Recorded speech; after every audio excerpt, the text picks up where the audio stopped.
Hello there. Petit elfe et petit hobbit sans oublier les grands magiciens, comment allez-vous? Alors, rien à voir avec le sujet de la vidéo, mais combien d'entre vous vont jouer au nouveau jeu Harry Potter? Faites-le moi savoir dans la zone commentaire, car j'aimerais bien savoir. Merci. Chose promise et donc chose due, voici les 10 dernières différences dans le film Le Hobbit comparé au livre, et même si la première vidéo a bidé, n'hésite pas à lâcher ton commentaire. Let's go!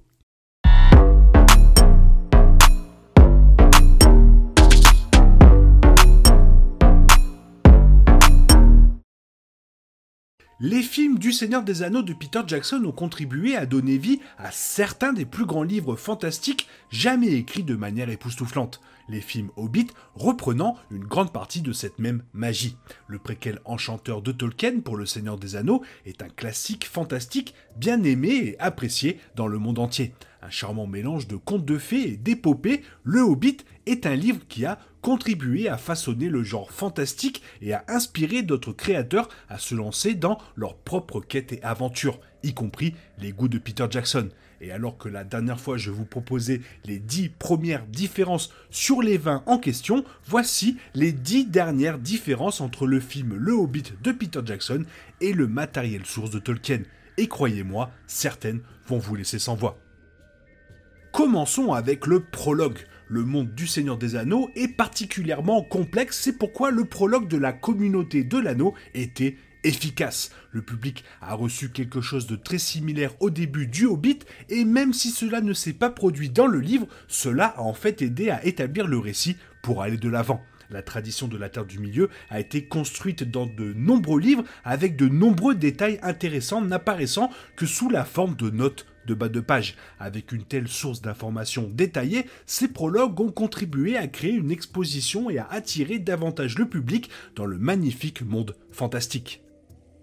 Continuons sur la présence de Radagast le Brun. Dans Le Hobbit, le livre, Tolkien ne mentionne le sorcier Radagast le Brun qu'une poignée de fois comme l'un des 5 sorciers de la Terre du Milieu. Dans les films, Peter Jackson élargit considérablement son rôle, permettant au personnage d'interagir avec Gandalf et Bilbon tout en jouant dans sa propre scène dans laquelle il aide à empêcher un groupe de gobelins de rattraper les personnages principaux. Il fournit également un soulagement comique en tant que personnage innocent, excentrique et maladroit qui cache un pouvoir profond et vaste. De toute évidence, cette partie de sa personnalité n'est jamais apparue à travers la brève mention de son existence par Tolkien, mais c'était agréable de voir un autre sorcier, en plus de Gandalf et de Saruman, dans la Terre du Milieu. Parlons maintenant de la présence de Tauriel. Joué par Evangeline Lilly, Tauriel est un personnage exclusif à l'adaptation cinématographique du film, et elle n'est pas dans Le Seigneur des Anneaux, ni dans aucun livre. À aucun moment, c'était l'un des ajouts les plus controversés à la trilogie cinématographique, et de nombreux fans ont estimé qu'elle était inutile. Elle a apparemment été créée pour fournir un personnage féminin fort et relatable qui n'existe pas vraiment dans le livre Le Hobbit, et aussi pour faire partie d'une saga amoureuse tragique et romantique entre elle et le personnage nain Kili. Cela a également conduit à ce qui semblait être un trou dans l'intrigue du Hobbit en raison de son arc narratif qui est inachevé, et franchement, ça fait pas plaisir. Continuons sur la présence d'Azog. Le personnage d'Azog est l'un des méchants les plus puissants de l'univers de Tolkien et il existe dans la tradition établie de son créateur. Mais il a été décapité bien avant que les événements de Hobbit n'aient lieu. En tant que tel, le personnage a été essentiellement retiré des pages de l'histoire de la Terre du Milieu et déposé dans la trilogie pour agir en tant qu'antagoniste principal. Avec un bras manquant, Azog s'est avéré être un méchant efficace et intimidant qui pouvait faire contrepoids au personnage de Thorin. Son histoire s'est terminée de manière convenablement dramatique lors d'une confrontation finale entre les deux dans le 3e et dernier film. Abordons maintenant la présence de Legolas. Peter Jackson voulait établir une certaine cohérence entre le Hobbit et le Seigneur des Anneaux, même si le Hobbit était un préquel. En tant que tel, nous voyons le personnage de Legolas apparaître à la fois dans la désolation de Smaug et dans la bataille des 5 armées. Cependant, Legolas n'apparaît pas du tout dans le livre, et on a l'impression qu'il a été déposé dans la trilogie cinématographique comme un moyen de faire du fanservice. En vérité, il a ajouté peu à l'histoire globale et, surtout dans certains cas, a même privé d'autres personnages de la vedette. Ce qui nous amène à la scène des barils. Ce n'est peut-être pas aussi important que de nombreux autres changements apportés par Jackson au récit, mais la scène du tonneau mérite néanmoins d'être mentionnée. Lorsque les nains s'échappent de la salle du roi elfe, ils flottent sur une rivière en utilisant des tonneaux comme bateaux. Dans les livres, ceux-ci sont scellés plutôt qu'ouverts. Cela a permis une connexion plus visuelle à la scène, car cela a établi la présence des nains ainsi que la bataille qui a suivi peu de temps après. Cela a également ajouté plus de tension et d'excitation à l'histoire en introduisant une bataille aussi chaotique. Et du coup, je rebondis sur la mort des nains, un élément du scénario entre le Hobbit et le Seigneur des Anneaux, et la mort de Kili, Fili et Thorin. Cependant, la manière dont ils sont morts dans les films est rapidement devenue un sujet de discorde parmi les fans des œuvres de Tolkien.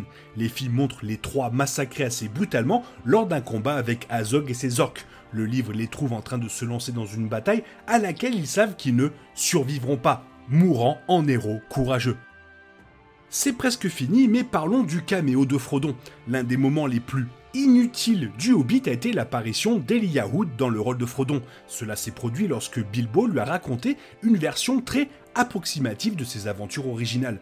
Puisque Tolkien n'écrira Le Seigneur des Anneaux que plusieurs années après le Hobbit, Frodon n'était même pas un concept à l'époque. En fait, la version de Tolkien, c'était l'inverse. Au début de la communauté de l'anneau, il est probable que la scène d'ouverture de la comté ait été construite autour de Bilbo vieillissant afin de glaner un lien avec le livre Hobbit précédemment publié. Par conséquent, cela ne valait pas la peine d'amener Frodon dans les films Hobbit. Évoquons maintenant l'histoire de l'épée de Bilbon. Le moment où Bilbon, trouvant, choisissant et nommant son épée Sting, était un élément de développement assez important pour le personnage, étant donné son statut d'une des armes les plus emblématiques des œuvres de Tolkien. Dans le film, il la reçoit simplement de Gandalf, après que le sorcier l'ait trouvée sur le sol, à côté du trésor des trolls. En fait, toute la scène du groupe trouvant les armes naines semble un peu paresseuse par rapport au livre. C'était plus un moyen pratique d'établir la présence des lames avec très peu d'exposition ou d'attention accordée à chacune d'elles en particulier. Et pour finir, la différence d'âge de Bilbon. L'un des plus gros reproches que les fans avaient à propos de la trilogie du Hobbit était le changement de l'acteur principal, Ian Holm, en Martin Freeman. Ce n'était pas dû à une aversion pour ce dernier, mais plutôt à une contradiction complète du personnage de Bilbo dans le roman. Il est clairement établi que la possession par Bilbon de l'anneau unique signifiait qu'il conservait son apparence de jeune pendant des décennies après l'avoir trouvé. Pourtant, le contraste saisissant du physique entre les deux acteurs privait à peu près l'histoire de ce fait. Voilà, le total des 20 différences est bien respecté. Fais-moi part de ton avis dans la zone commentaire et il est temps pour toi de reprendre le cours normal de ta vie et on se retrouve demain pour une nouvelle vidéo. Bisous bisous, bye bye.